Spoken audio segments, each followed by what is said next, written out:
early.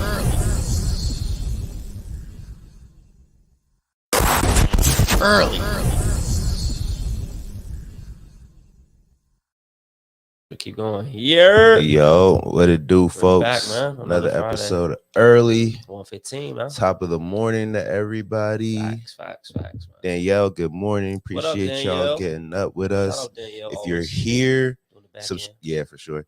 If you're here, subscribe to the channel. Yeah, not much more to say than that, man. Subscribe. What are you doing? You know the vibes. Stay tuned as well. We're gonna definitely drop, Kick link and all that. We're definitely gonna be doing. I've been looking at Kick. I've been looking at Rumble. I've been looking at you heard of Rumble? No, but you never heard of Rumble? No, I haven't heard of Rumble. I'm not. Damn, it's like I would have figured you'd heard of it. It's like an OG. No. It's not that. It's not necessarily an OG platform. It's it's like a YouTube competitor. No. But what it's claim to fame. So Donald Trump kind of made Rumble super popular because what's the issue is gotten banned or that's what I'm saying. Yeah, like their thing is like they're actually free speech. You know what I'm saying? Whereas you might see some shit you don't like, but guess what? You can put whatever you want to. Exactly. So the thing about that was, with the whole people like Donald Trump getting banned from Twitter and YouTube, and people like Andrew Tate getting banned from you know what I'm saying? Like when YouTube started doing that kind of thing, they started throwing money at people. I think Donald Trump actually even at one point was going to start his own social media platform. Did you hear that? I don't know if he still owns it. I think it's called the Truth platform. Yeah, something like that. Something like that. Yeah, I don't know if he's going to put his name on it, but it is out. Word, it's out. You can go on there. It is its own social media. Word. Yeah, but the thing with so Rumble is like that. Rumble, I think they threw a bunch of money at Donald Trump to come over there. I think they threw a bunch of money at Andrew Tate to come over there. It's like a YouTube. But it's so I went on there one time just to kind of see, because when I was looking into Kick, I was like, I was also hearing about Rumble, so you know what I'm saying, let's just go on both, you know what I'm saying? And but it the interface is very much like Kick and Twitch, you know what I'm saying? In the sense that it's like primarily for live streaming, you know what I'm saying? But when I had first heard about it, it was being talked about like a YouTube competitor. But but more platforms to come. That's the point of what we're saying. That's really the point of that. Subscribe. Over the last, haven't been live in like 3 weeks or so.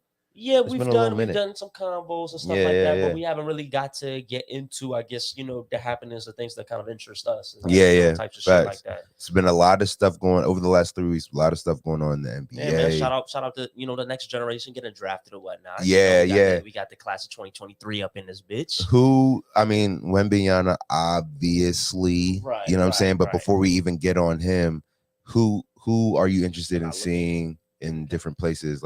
Not from a rookie standpoint. We'll get into free agency and anything like that. From a rookie standpoint, who interests you next year? So off top, very interested to see how Chet Holmgren is going to come into this season. Yeah, last year. What happened? Did he get hurt last year? Yeah, tore his ACL. So I'm about to say, all of a sudden I wasn't seeing him. Oh my god, because OKC was so tough last year. I forgot he was on OKC. You remember that? That's crazy. So, and the thing about Chet, he's definitely put on muscle. He's definitely he's a valid defender. He's not like one of those, I'm athletic and I can get a shot. Get pushed around down low. I'm a defender. Yeah. But also, we don't have to get offensive game. Very, very versatile. So just to be adding that into the mold, he definitely has a shot of winning the rookie of the year in the same way that Blake Griffin did, I'm about to say, so he didn't play a game, so he's still eligible for rookie. Oh, okay. So I like. But speaking of getting big, did you see Lou Dort?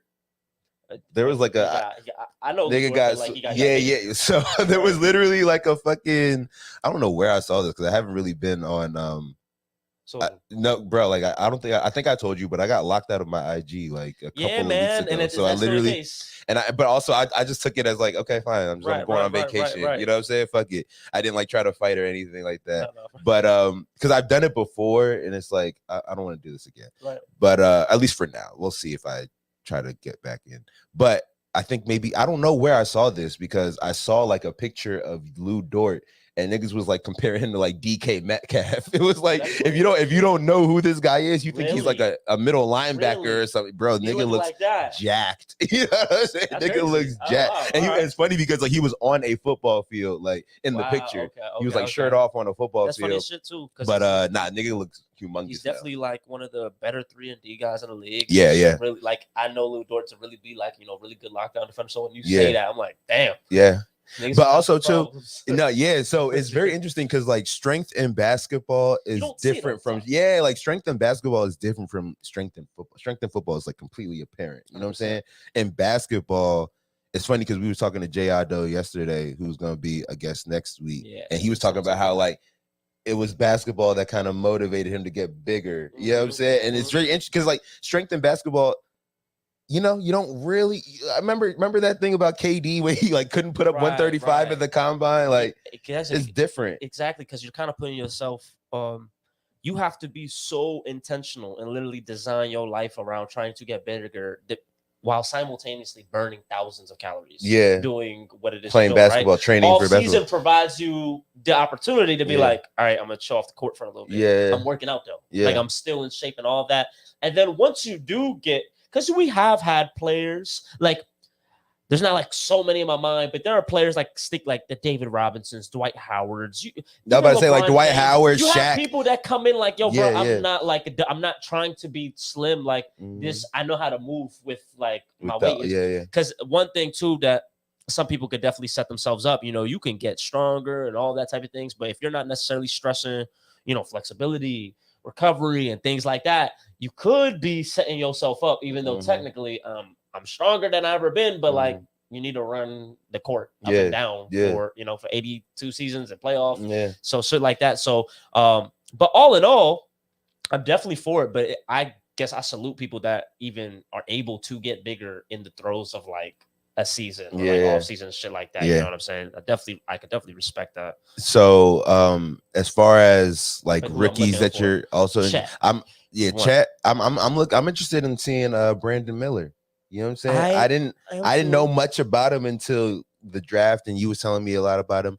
But I've been watching him in like summer league. Yeah. I'm just I'm interested. One you know thing what I'm saying? Because I like the Hornets too. They're they you know what I'm saying? They're that young run and gun type of team. You know what I'm saying? So to add him into the mold, I'm interested in seeing like how him and LaMelo, like what they do together. To be honest, I don't like the Hornets. You said I do not like the Hornets. I don't like the Hornets. You don't like them as an organization, or you don't like their squad? Yeah, no, I'm not. I ain't gonna talk about the squad. As an organization, I think they're a piss poor organization. I'm weak, really. I think Jordan, that was his last farewell move. Yeah, after Brandon Miller, and now he's going to be. It's actually even. He's moving out of it. Like he sold. Yeah, he sold it. Oh, he sold. Oh, okay. It's very interesting too about the reason why he definitely made some bread off that, and we don't have to go too deep into this tangent, but.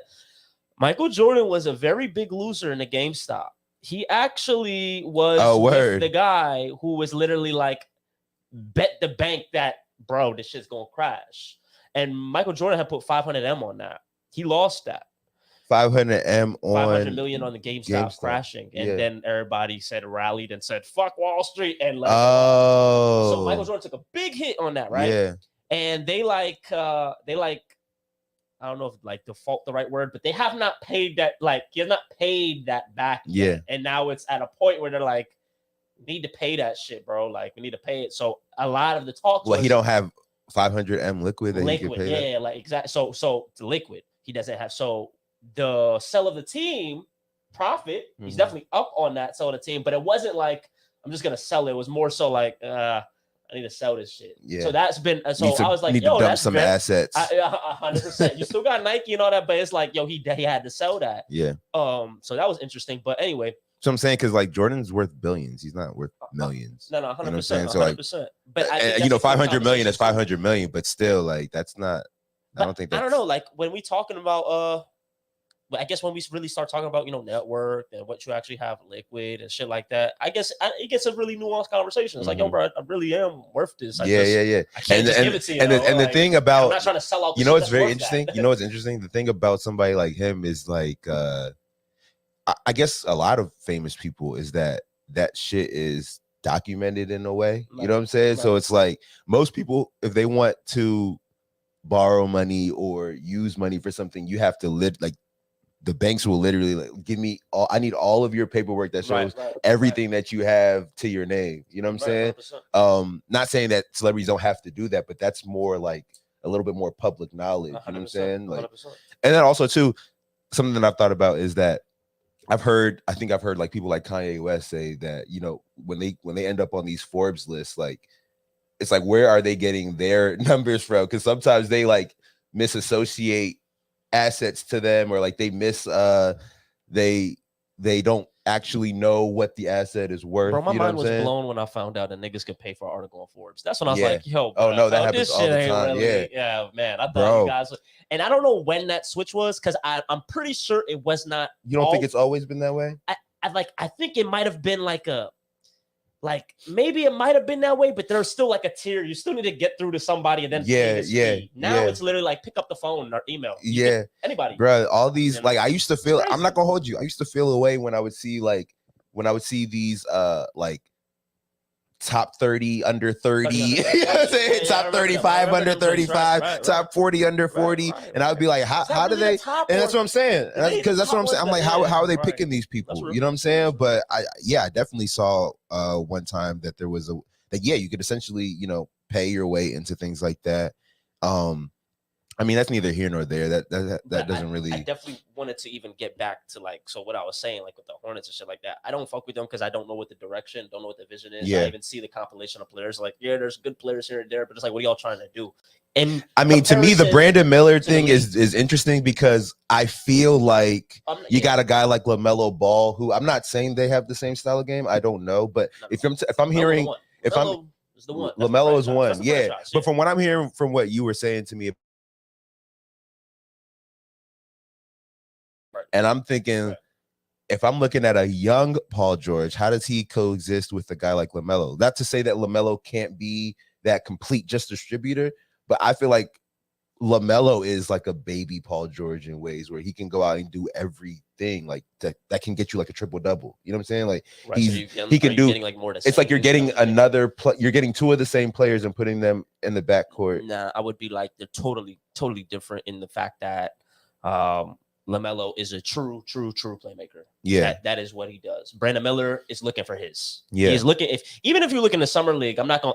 I think I'm up on Brandon Miller. I think he will be a good player. I do think he got to work on his IQ. Like he be like he. One thing. This is like a good and bad thing. He has no hesitation. Like he will go for it. Like, you know what I'm saying? But he's definitely put up some stinkers in the summer league. Like 100%. He's had a game. He went 4 for 18. Had another game. He was like 2 for 12. I was like, damn, boy, don't shoot. Like, you don't care. Like, he definitely has the feeling like, oh, I'm on this team to like make an impact off top. But it is LaMelo's team. You have Miles Bridges coming back. Miles Bridges. That's what I was also saying. Like when we're talking about like similar 25 a game. I was like, wow. Miles Bridges had 25. The last season he played, he was averaging 25 a game. I was like, Jesus. That's definitely going to help. When last year did he get hurt? I remember he was there for a little bit. No, domestic violence. Oh yeah. Oh, he's he's coming back. I was surprised. They were saying he was done. Yeah, I thought that would happen. Yeah. So now, I didn't know when this happened. He served 20 out of his 30 games suspended. I was like, oh, I didn't know. I didn't even know he was suspended. I thought he was 10 done. Games and he will be back. And the relationship with the franchise with them is a little bit rocky. This is like a prove it year because he wanted the contract. He wanted contract talks and he wanted that bag that he was going to get again. The Hornets are off some. No. We got $8 million. Liability. Like you gotta. It's more so like, bro, we know you're the one, but like you kind of just gotta show us that you're still the one. But also that you're worth investing in. But Bridges is gonna be like, well, guess what? I won't stay here. Like once I do what I do this year, I'm out of here. I think, so he's not looked at as like a issue anymore. No. Hornets definitely are like. No, I mean outside of because it's like go somewhere else. Like where, like who's gonna have you? Oh, no. Trust me. Somebody will have a lot of teams who want on Miles Bridges. Miles Bridges is more so on some.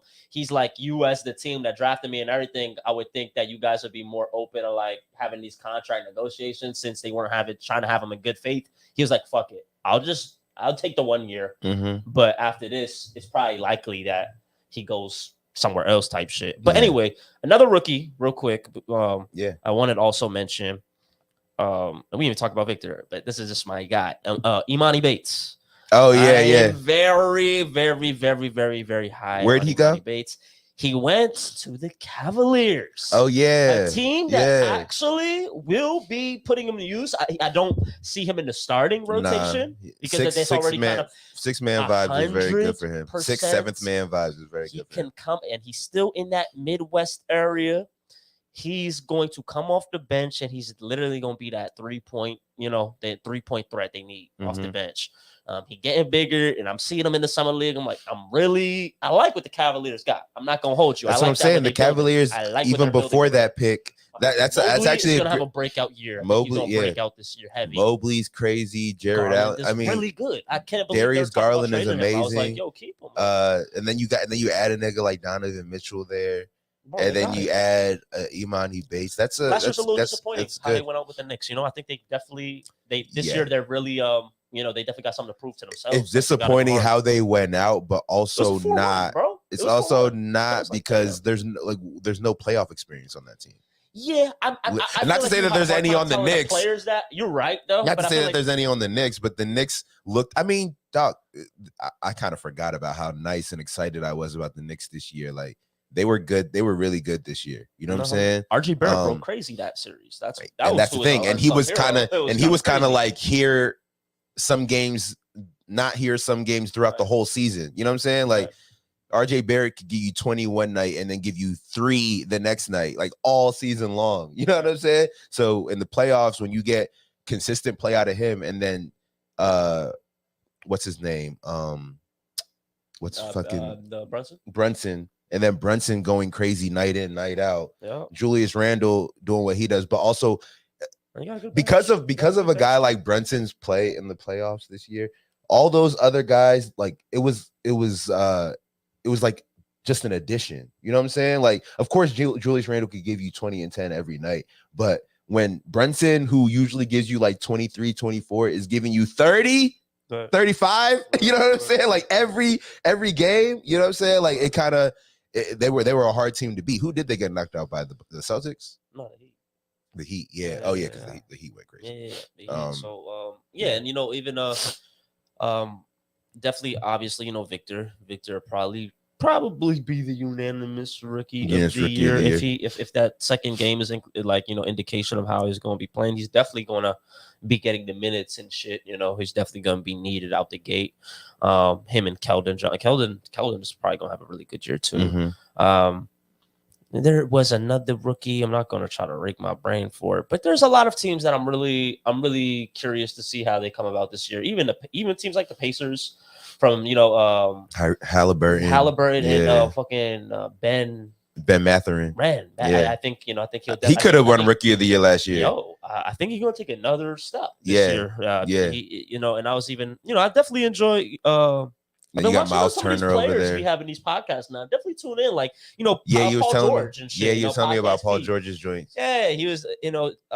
Halliburton. He was talking about Halliburton. Yeah, I remember Halliburton was contract. there. He was also talking about Ben though. He was just like, "Yo, Ben." He's like, "Bro, he's just like one of the hardest workers out of the scene on the court. Like that boy, he don't care. LeBron, whoever, he don't care. He just want it. Like he's just trying to get better." And I always love knowing that people's makeup be like that. Like, bro, I don't really care who the fuck you are, bro. I love that. I love that. That's actually a good point, because whether that's in basketball and other things, something that I kind of have noticed in my adulthood is that people do think like that. Like, oh, that person is that person. They're not human like I am. Right. That's so interesting to me.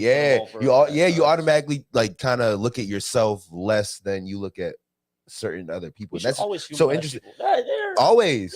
And what's funny, it's funny because I think you're a fucking peer of mine. It's funny because I think also too, what this kind of like podcast generation has showed me is that like these people humanize themselves. Like these people who we put in these like esteemed places in our brain, they humanize themselves every time they get on like a platform where they can actually speak their mind and not be, like when you're doing your NBA and your NFL post games, they kind of tell you what you are supposed to say and kind of how to direct the conversations, no matter what question you're asked. You know what I'm saying? So it's definitely a curated version of yourself. It's like an Instagram version of yourself. Draymond said it perfectly. What'd he say? He was literally on Paul George's show, and he was like, sometimes, he's like, he was talking about friend groups and like, friends. He's like, look, bro, there's like 450 players in the league, bro.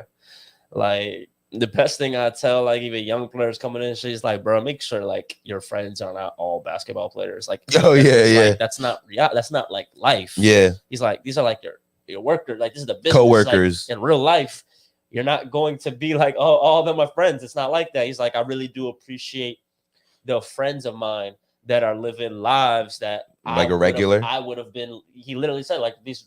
He's like not regular in a way like they're regular, but it's like these lives. Sometimes I really appreciate being able to hang with them and just live how I would have lived if I was not in the profession that I am in, because this comes with a lot of other things where you do wish I was just a guy. Like if I'm going to the store and like something like that, bro, I kind of just want to go to the store. Like nobody bothers me or doesn't even think of anything like me.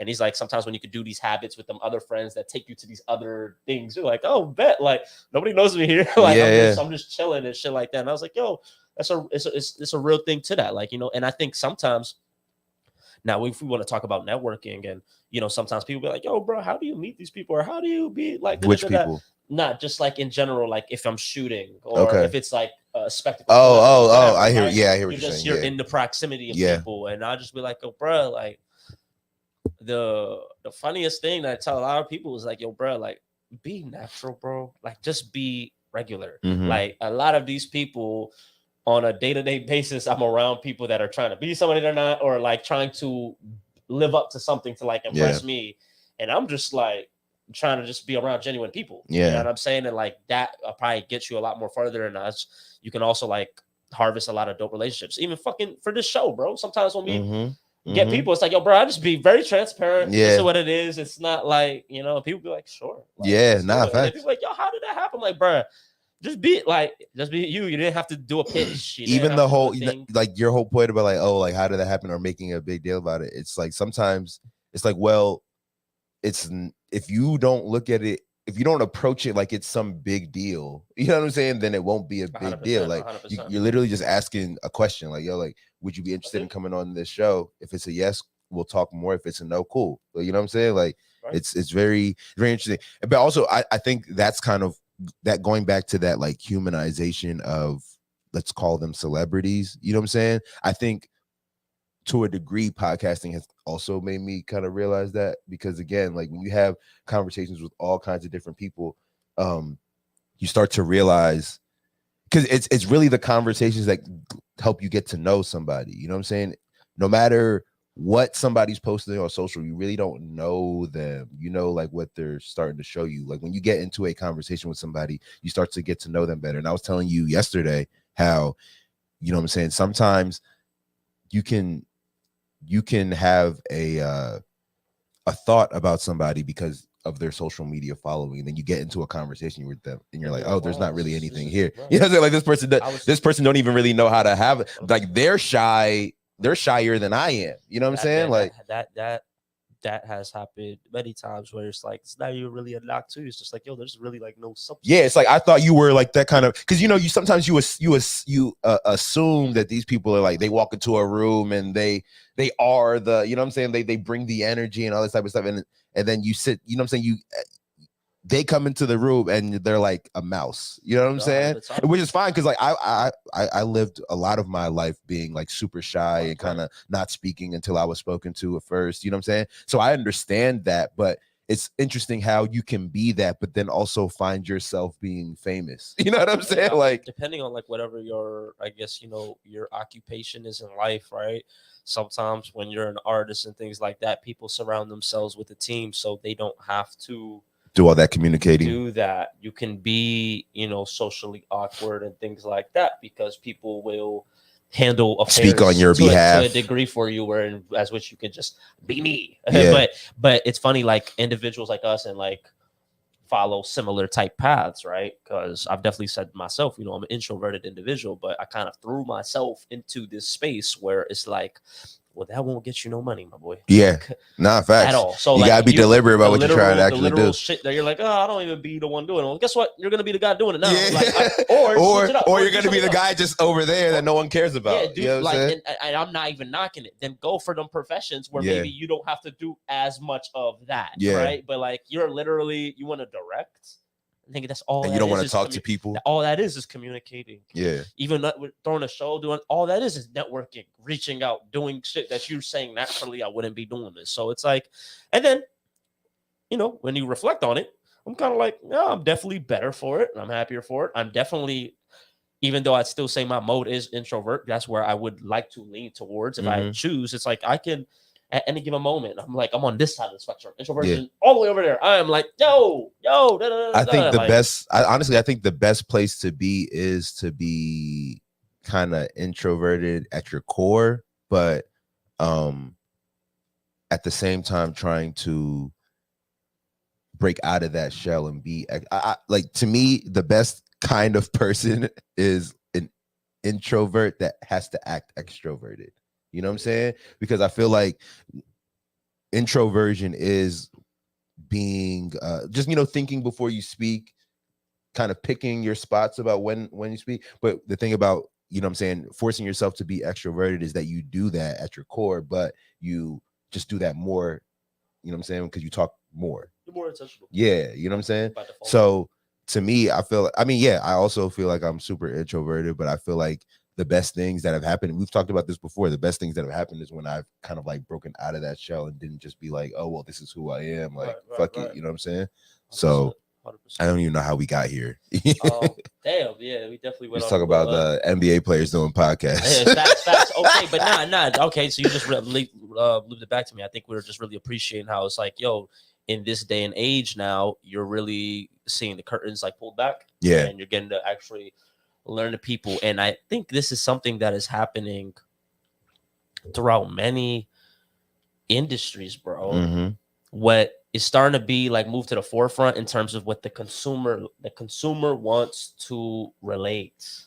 We done took reality television to like it's like that was its like in 20 like Real World and Road Rules. That was its infancy stage. Like that kind of birthed this podcast thing where it's like, okay, I see what you do on TV, but I want to know about your life. Like, I want to know what you think about. You know what I'm saying? I want to know what like keeps you up at night. I want to know, you know, like what kind of toothpaste you use in the morning. 100%. And these podcasts give people these platforms to talk for, because think about it, bro.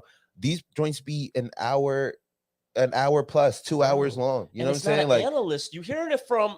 Bro, yeah, I was on the court. It's not a journalist. It's not a journalist versus a athlete. It's like two athletes talking amongst each other. It's two people who are just like regular. Because the thing about the journalist thing, the journalism thing, they're looking for an angle. They're looking for something. You know what I'm saying? Whereas you have, and then also too, it's kind of got this cost to it where it's like, I'm gonna be held like super duper accountable for what I say, regardless of like what I meant. You know what I'm saying? Because again, they're, you know, back then there were more like 15-minute conversations, 20-minute conversations. So it's like, you know what I'm saying? You're going to try to cover a lot in 20 minutes, but you're not going to get much context. You know what I'm saying? You're trying to protect your bread. You're not always the way you like. It's like a filter. Like, I don't know what I can say. And that's why I feel like there's like, bro, they saying anything, whatever. And the thing about it, it's because you get these guys who are otherwise they don't get that much press. Like, yeah, you got your post game and your pre-game interviews, but like, think about it. If you're not LeBron or you're not, you know, literally the top player on your team, you probably get like one of those every few games. Like, you have to have a good, like Austin Reeves, we hear from him when he has like a 20-point game out of nowhere. Other than that, we don't hear from that nigga. I heard Jeff Teague talk more the past 2 weeks than I heard. That's what I'm saying. Like, and Jeff Teague is a decent player. I was like, yo, this guy's funny as shit, bro. And he's a decent player, but but also too, like you can't use your personality because again, like there's kind of like guidelines and ways that you got to keep those conversations when it's NBA associated. Yeah, literally like from the position, right? You know, that's really consistent when people be talking about quarterbacks, you know, and like now how we looking at Tom Brady, we're like, oh, look at like this guy's he's got a personality and stuff like because that. of my role and like who I am to the team, like I'm leading, I'm the captain, so like I gotta also set a precedent, like that's like my duty, kind of. Dog, and Peyton and Eli, Peyton Manning and Eli, who knew they were like actually funny niggas, dog. Eli's like really funny. He's like literally like really funny. You know what I'm saying? Peyton's kind of funny. Eli's like Peyton can like read a script and be funny. Like he could gotten better. Yeah, he's got but like and showing himself naturally, like yo, this is like dull, bland Eli. Yeah.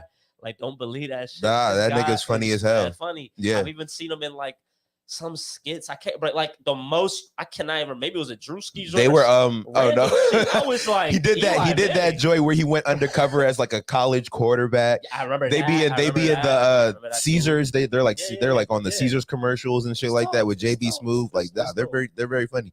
But the thing about like podcasting in this generation or this era of podcasting that we're in, it's like, yeah, people are kind of past the I don't really care.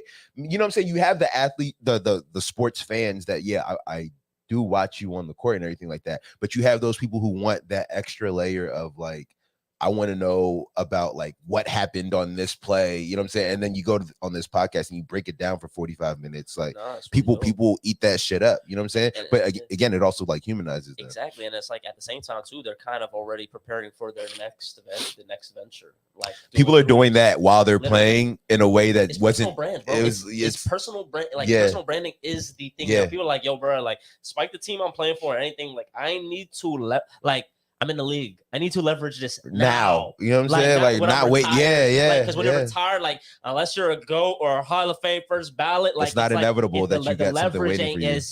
It ain't as strong. Like a dude like Patrick Beverly. So smart. Yeah, you should do a show. Perfect. You know what I'm saying? But you know what's interesting about Pat Bev? The league and like what's interesting about Pat Bev is he was kind of doing that on the court anyway. 100%. You know what I'm saying? He was kind of podcasting on the court in a way. You can see like that's him. Yeah, like on the court, he was like being that kind of guy, and it's very interesting because I think the moment like for me that made me think like, oh, this guy's a actual clown. It was when he was on First Take talking about Chris Paul. He was like food. He was like chomping at what do you say? Chomping at the bit.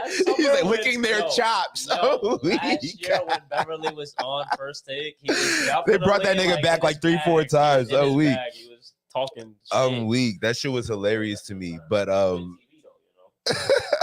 good TV. Okay, this kind of would lead me to ask you, who do you feel like out of the NBA players that got pods, who do you think got the best one? Like who's because you know Draymond. I mean, if we're talking about like Draymond, he's like kind of like a staple. He's probably got like 100 episodes of his podcast. I mean, I don't know how many for real, but he's been podcasting for a minute now. I need to watch.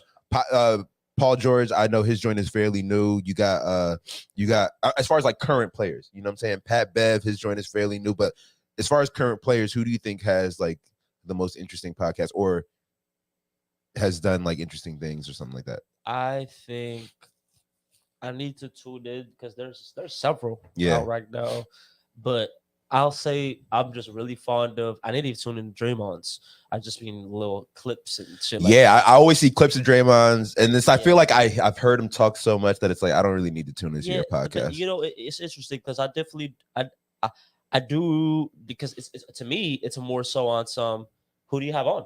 Yeah. What do you have on? I definitely like. I think you can have a convo. Like, I know he be talking to people, but he also be talking about himself a lot. Like some of the clips I'll see him, he's just talking about himself. Right. And that's the thing. So it's always like that's what's being promoted. I'm like these joints be like hour long. So I'm like I know y'all getting into shit, and I'm like I'm a long form guy, so like I need to tap in. But I like podcast.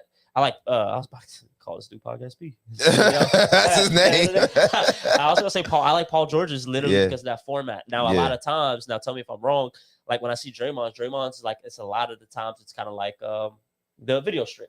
Yeah, majority. That's what it's like. He's like a streamer. You know what I'm saying? Like literally on his webcam, holding his microphone. Paul George really got he got the folks I guess pulling up. I guess he's more like us-ish, where it's like he's got like a room that he does it in. It's probably in LA, and guys always in LA, so he's like, "Yo, when you're in LA, 100%. Bro, swing through." And I like that format. It's like it's more.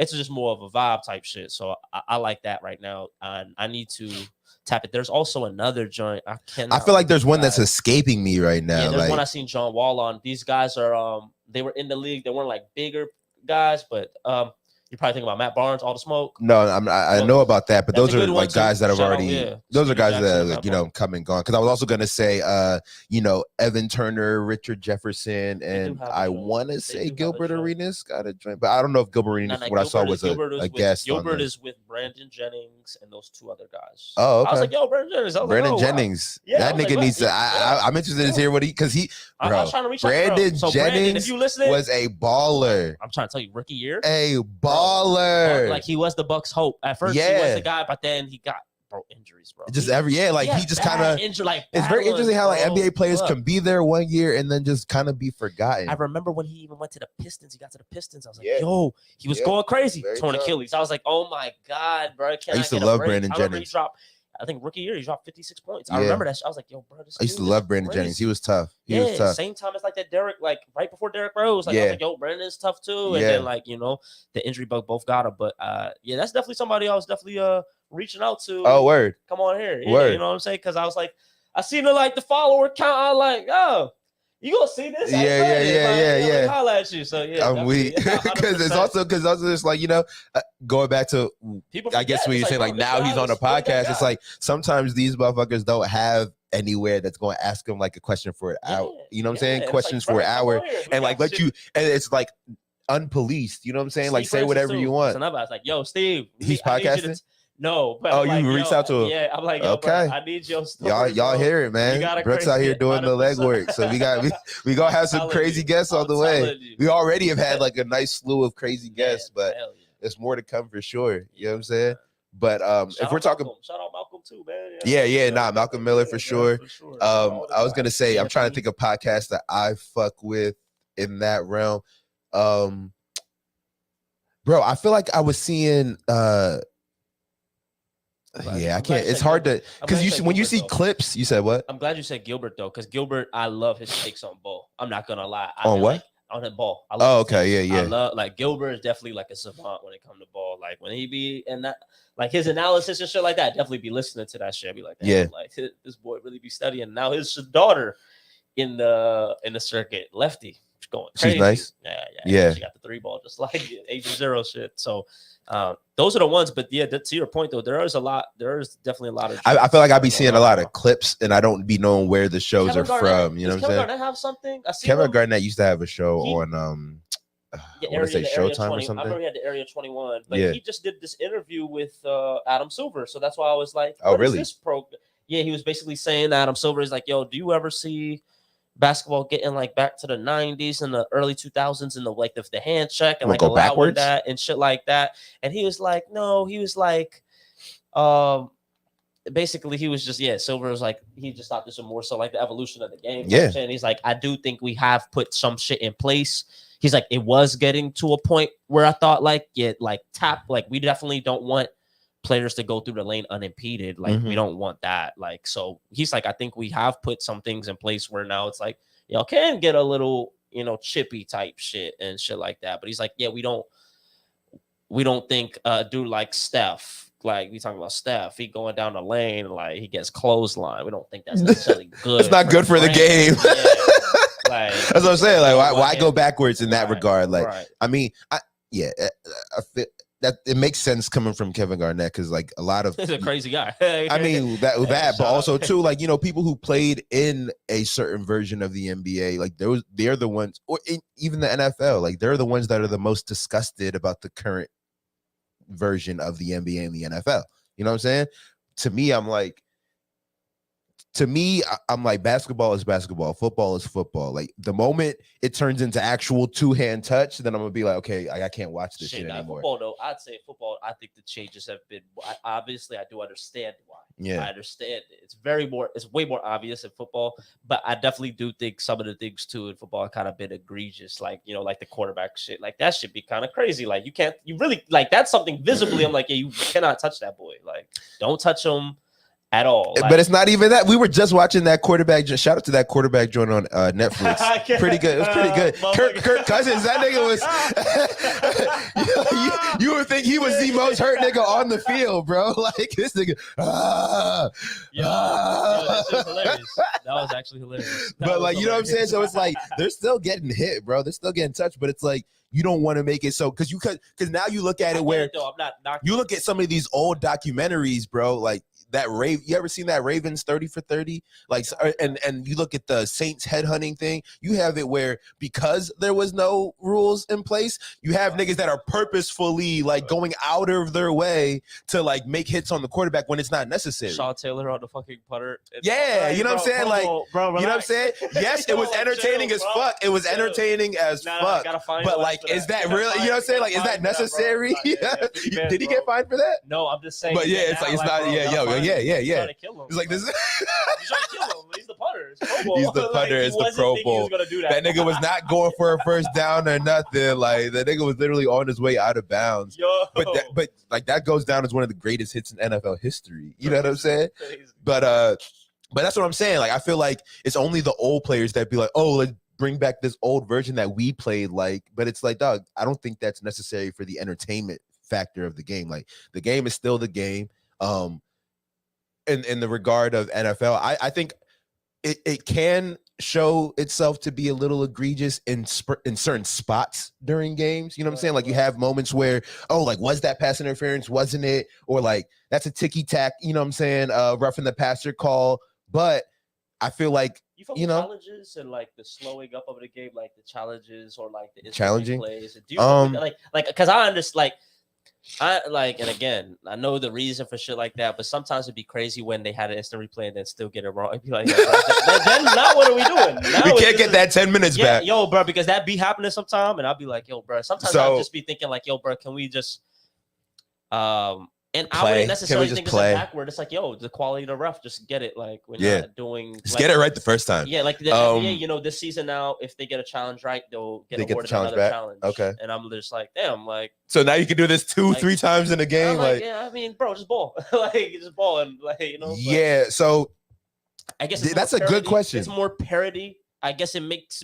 In a way, I guess, more interesting, but it's. I think the thing is when people, because the thing is when people actually miss calls, they get so blown that you know what I'm saying. We gotta hear. Yeah, there's no way that you can make up for it other than it's like okay, like in real time. If we take a second to look at it, you know what I'm saying. If you're really adamant about it, throw your challenge flag, or you know what I'm saying, or you know what I'm saying, call your challenge. Right. We'll look at it deeper. You know what I'm saying, but that means that you can't now go in the press game and be like. That bullshit call in the second quarter is why we lost. You know what I'm saying? Like it kind of alleviates excuse making. You know what I'm saying? But I don't know.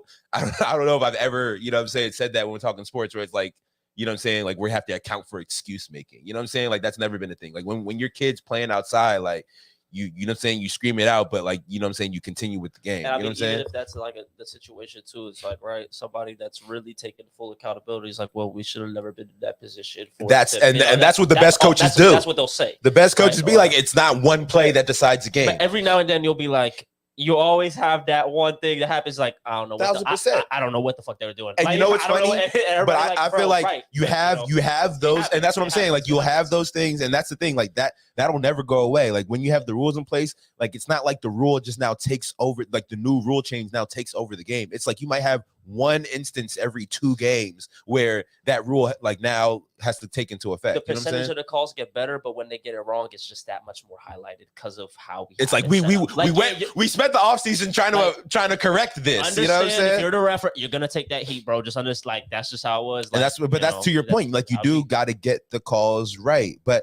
At the end of the day, I'm also like these motherfuckers are human, just like we are. So, you know what I'm saying? Like you can't expect them to get every call right. But the thing is, you have to understand that you're playing, like the refs are part of the game. They're part of your strategy. Like you have to understand that their human error is part of it. That's why you have to, you know what I'm saying? Like a good coach, I feel like they'll teach their team, you know what I'm saying? Like play in spite of the refs, you know what I'm saying? Or despite the refs, you know what I'm saying? Like you have to make the outcome of the game so one-sided that like any one call can't decide it. You know what I'm saying? So I never, and you know what's so crazy? Just me personally, like I never even understood the people be like, you know, yelling complaining at the to ref. refs. I'd be like, yo, bro, it don't.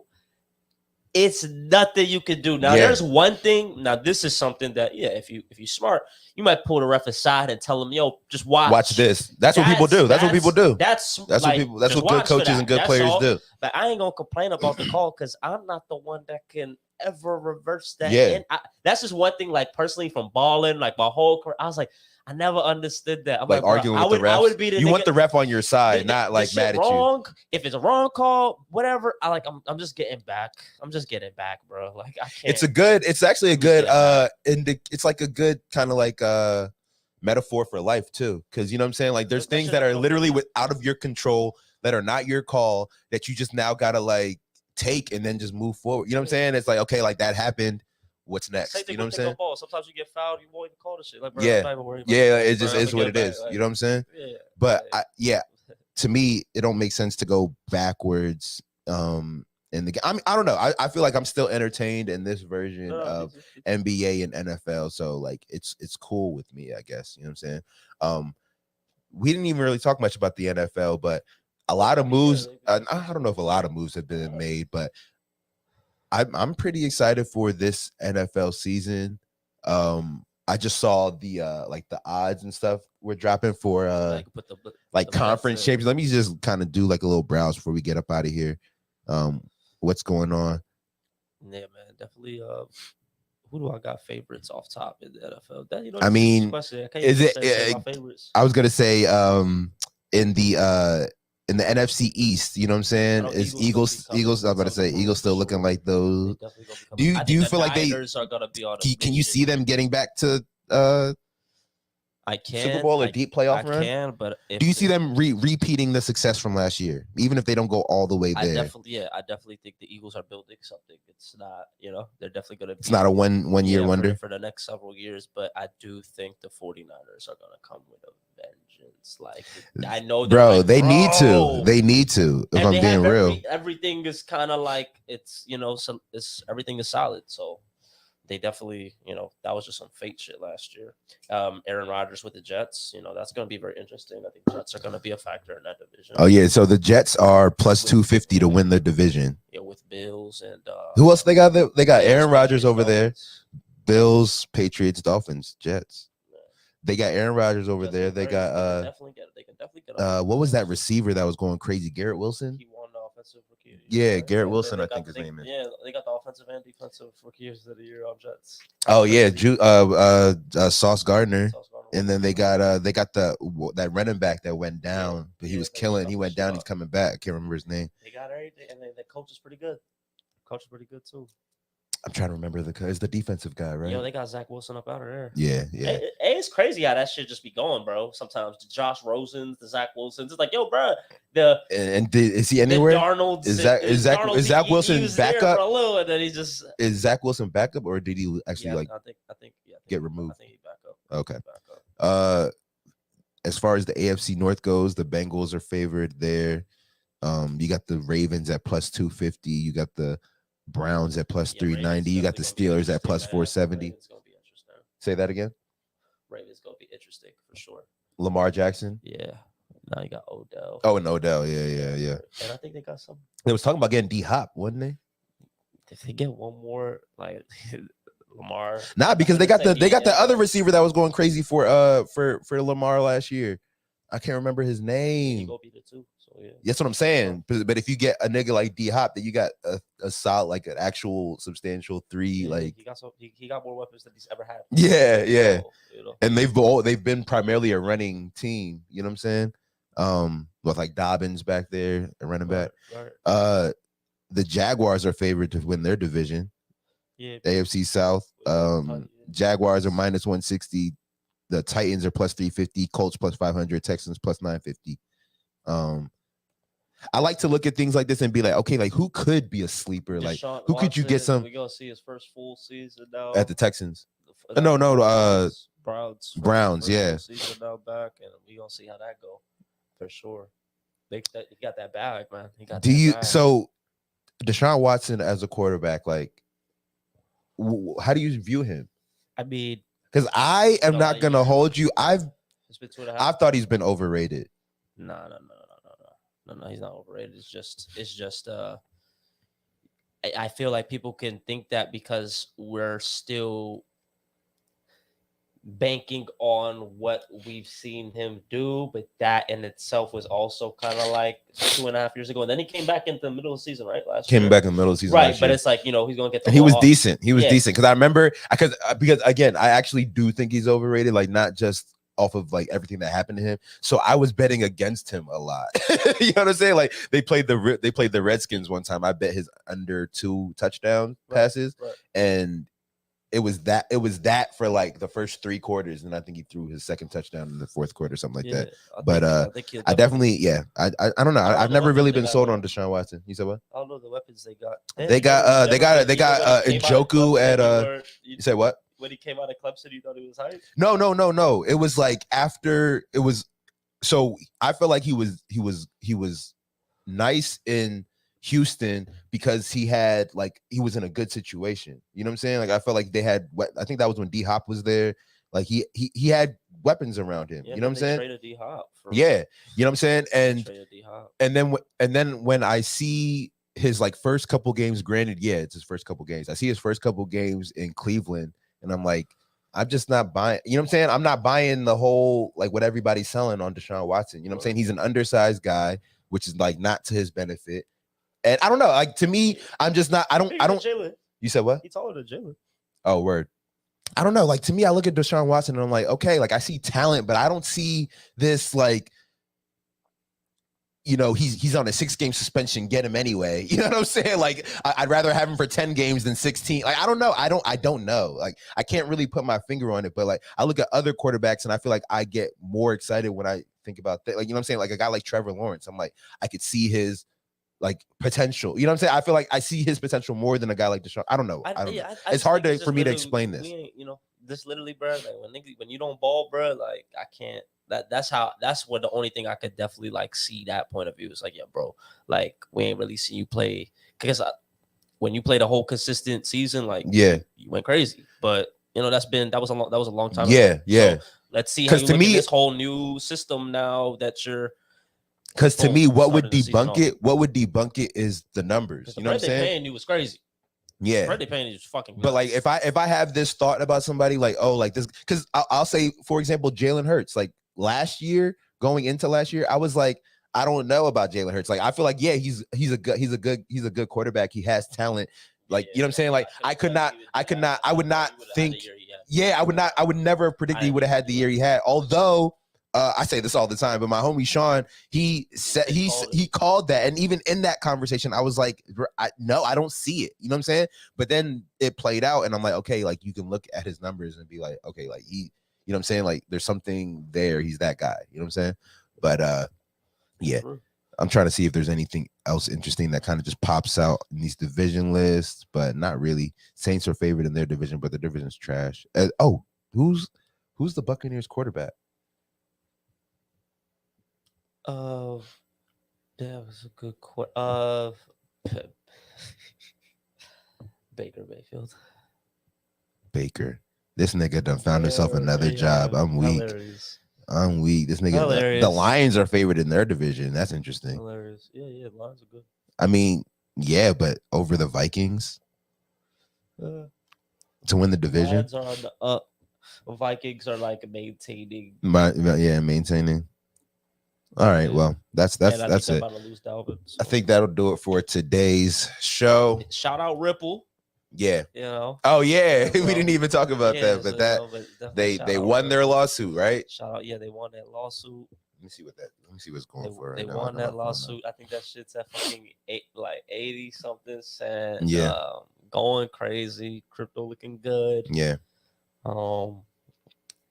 Didn't get to go into that, you know, the actors, the strike and shit like that. Yeah. Too, but them niggas went on strike, so it's gonna be very interesting. We're gonna see how the content go. Hey, yeah, they try to make this AI. Yeah, that shit went from 46 cents.